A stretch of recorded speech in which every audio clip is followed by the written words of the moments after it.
Hello, and welcome to Stories for Sleep. Tonight, our journey takes us back in time, to an era when the world was powered by coal and steel, a time of immense industrial confidence. It was an age when humanity, having mastered the steam engine, built great vessels of iron and steel, believing they had finally tamed the vast, indifferent wilderness of the open ocean. Our story is about one such vessel, a true giant of her time, a symbol of American industrial might, built to carry the heavy burdens of a world at war. But this ship, for all its power and its steel, would become the heart of one of the most profound and baffling mysteries in the history of the United States Navy. We are going to tell the story of the USS Cyclops, a massive ship that, in the final year of the First World War, sailed into a calm stretch of ocean with over 300 souls on board and vanished without a single distress call and without leaving a single trace. So, I invite you now to find your comfortable position. Let the events of the day begin to recede. There is no need to solve this quiet, somber puzzle. Your only task is to relax and to allow the steady, unhurried rhythm of this historical voyage to gently guide you towards sleep. To understand the mystery of the USS Cyclops, we must first appreciate the vessel herself. She was not a sleek warship built for battle. She was a collier, a beast of burden, one of the largest fuel ships in the US Navy. Imagine a vessel over 540 feet long, a great steel behemoth designed to carry thousands of tons of coal ore across the globe. Her decks were a landscape of cranes and massive hatches, and deep within her hull, the rhythmic thrum of her powerful engines was a constant, steady heartbeat. In the early months of 1918, the world was deep in the turmoil of the First World War. The Cyclops was performing her vital, if unglamorous duty, transporting the raw materials needed for the war effort. On board was a full complement of life, 236 officers and crew, a detachment of 58 Marines, and several passengers, including the American Consul General to Rio de Janeiro. In all, 306 souls were aboard this floating piece of American industry.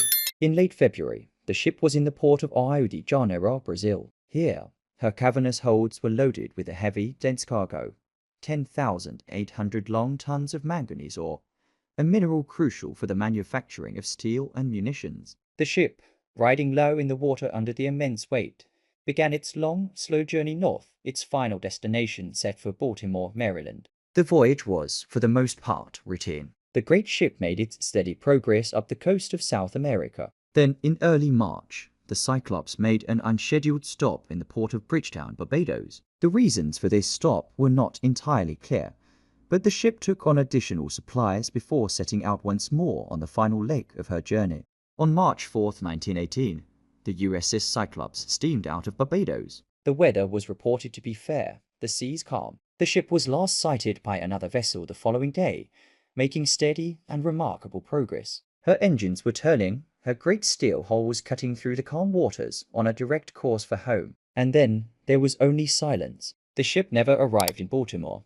She never sent a distress call. No debris was ever found. No wreckage, no oil slicks, no lifeboats, not a single trace. The ship, and the 306 people aboard her, sailed over the horizon and simply vanished from the face of the earth. Back in Baltimore, the 13th of March 1918 came and went like any other day. But for the officials of the United States Navy, a quiet, administrative concern was beginning to take root. The USS Cyclops was officially overdue. At first, there was no alarm. In the age before constant satellite communication, ships were often delayed. Storms could push a vessel off course, and mechanical issues could slow its progress. The initial response was one of procedure. Wireless messages were sent out into the vast emptiness of the Atlantic, but the air remained silent. There was no reply from the Cyclops. As the days continued to pass with no word, the quiet concern grew into a serious apprehension. The Navy officially declared the ship missing, and one of the largest sea searches in its history was launched.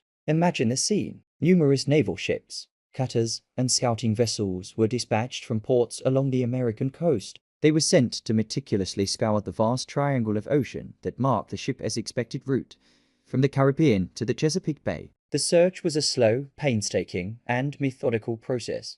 Day after day, for weeks, the search parties moved back and forth in rigid, overlapping patterns. Lookouts, perched high on their masts, scanned the endless expanse of blue for any sign, any anomaly in the steady rhythm of the waves. They were looking for the telltale signs of a maritime disaster. They were looking for a debris field, for the splintered wood and twisted metal that would mark the grave of a great ship. They were looking for the dark, iridescent sheen of an oil slick on the water's surface. They were looking for a floating piece of cargo, a single, solitary lifeboat, or even a life preserver. But they found nothing, absolutely nothing. The search, for all its scale and its meticulous effort, yielded not a single trace of the last vessel. It was as if a 1900-ton steel ship, and all the life it carried, had been neatly and completely erased from the ocean. This was, perhaps, the most baffling part of the mystery. The sea almost always leaves a trace, a final, sad piece of evidence of any tragedy that occurs upon it. But in the case of the Cyclops, a sea remained stubbornly, perfectly silent. After weeks of fruitless searching, the operation was finally called off. The US Navy was left with no wreckage, no answers, and no choice but to declare the Cyclops and her 306 crew and passengers lost at sea. The official investigation could go no further. It had no evidence to analyze, no crime scene to examine. All it had was a profound and unnerving void, leaving the door open for a century of quiet speculation.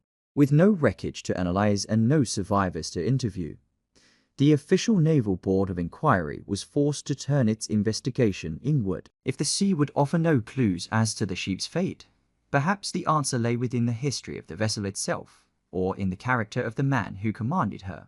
When investigators began to look into the mechanical record of the USS Cyclops, a more vulnerable picture of the great ship began to emerge. For all her size and power, she was not without her flaws. It was known that one of her two massive engines had a large, growing crack in a cylinder. While the ship was still deemed operational, this essentially meant she was sailing on reduced and unbalanced power, a significant weakness for a vessel of her size. Furthermore, the Cyclops had a known design flaw that caused her to roll heavily in the sea, and she had a tendency to develop a list, or a tilt, to one side when fully loaded. This brings us to her cargo. The 10,000 tons of manganese ore in her hold was an extremely dense and heavy material. Naval engineers knew that this type of cargo, if not perfectly secured, could shift suddenly in rough seas. Such a shift could catastrophically worsen any existing list, and could potentially cause a ship, even one as large as the Cyclops, to capsize and sink with breathtaking speed. These mechanical issues provided a plausible, if unprovable, scenario for a sudden and total disaster. But the investigation also turned to the human element, and specifically, to the ship's captain, George W. Worley. Captain Worley was, by many accounts, a controversial and eccentric figure. The official record showed an unusually high turnover of officers on the ships he commanded, and many who served under him described him as authoritarian, disagreeable, and prone to erratic behavior. He was a commander who was reportedly more feared than respected by his own crew. Most unsettlingly, in the anti-German hysteria of the First World War, rumors began to circulate about the captain's own loyalties.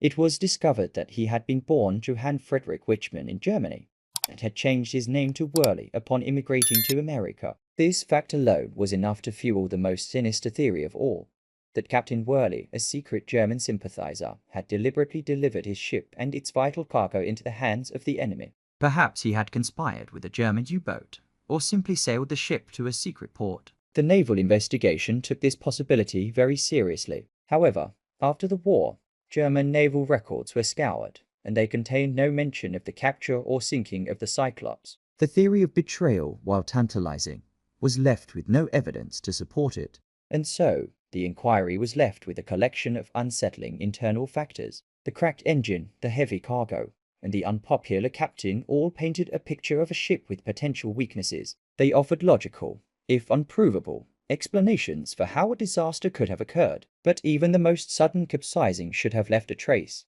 The quiet, internal problems of the ship still did not fully account for the profound, external silence it left behind. With no definitive proof of mechanical failure, human error, or enemy action, the mystery of the USS Cyclops remains a blank slate, onto which a century of theories have been written. In the absence of evidence, speculation has become the ship's most enduring legacy. Let us calmly review the most prominent of these theories. The most logical, and the one favored by many naval historians, is that of a sudden, catastrophic structural failure. The combination of the ship's known mechanical weaknesses, her tendency to roll heavily, and the dense, unstable cargo of manganese ore, could have been a fatal mixture. A rogue wave or a sudden, violent squall could have caused the cargo to shift, leading the great ship to capsize and sink so quickly that there was no time to send a distress call. This theory is plausible, but it struggles to account for the complete lack of any wreckage. Then there is the theory of enemy action. The world was at war, and German U-boats were a constant and deadly threat in the Atlantic. Perhaps the Cyclops was torpedoed and sunk by a submarine. This, too, is plausible, but post-war reviews of German naval records show no U-boat claimed credit for such a significant victory, nor were any operating in the specific area where the Cyclops was last reported. And finally, we come to the most famous and enduring theory of all, the one that has lifted the Cyclops out of the pages of naval history and into the realm of modern folklore. In the decades following the ship's disappearance, a legend began to form around a stretch of the ocean that came to be known as the Bermuda Triangle. The story of the Cyclops became one of the foundation pillars of this legend. The theory posits that this region of the Atlantic is home to strange paranormal or geophysical forces that cause ships and planes to vanish without a trace. The mystery is deepened by one final, unsettling coincidence. Two of the Cyclops' sister ships, the USS Proteus and the USS Nereus, met with identical fates.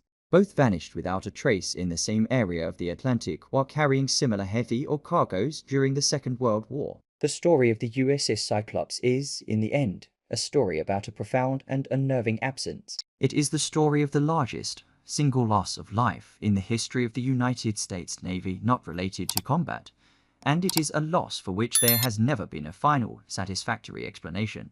The ship's file remains officially open. The great vessel has become a timeless maritime legend, a quiet and humbling reminder that for all of our industrial power and our confidence in the machines we build, the ocean remains a vast and unpredictable wilderness that does not always yield its secrets. But the cold, deep waters of the Atlantic are a world away from you now. The mystery of that lost ship belongs to a distant time. Here, in the stillness and safety of your room, you are on solid ground, warm and secure. The long search is over. The great ship is at rest. Let the unanswered questions of the sea dissolve into the quiet of the night. All that is left now is the gentle rhythm of your own breathing, a soft and steady tide leading you to sleep. Sleep now.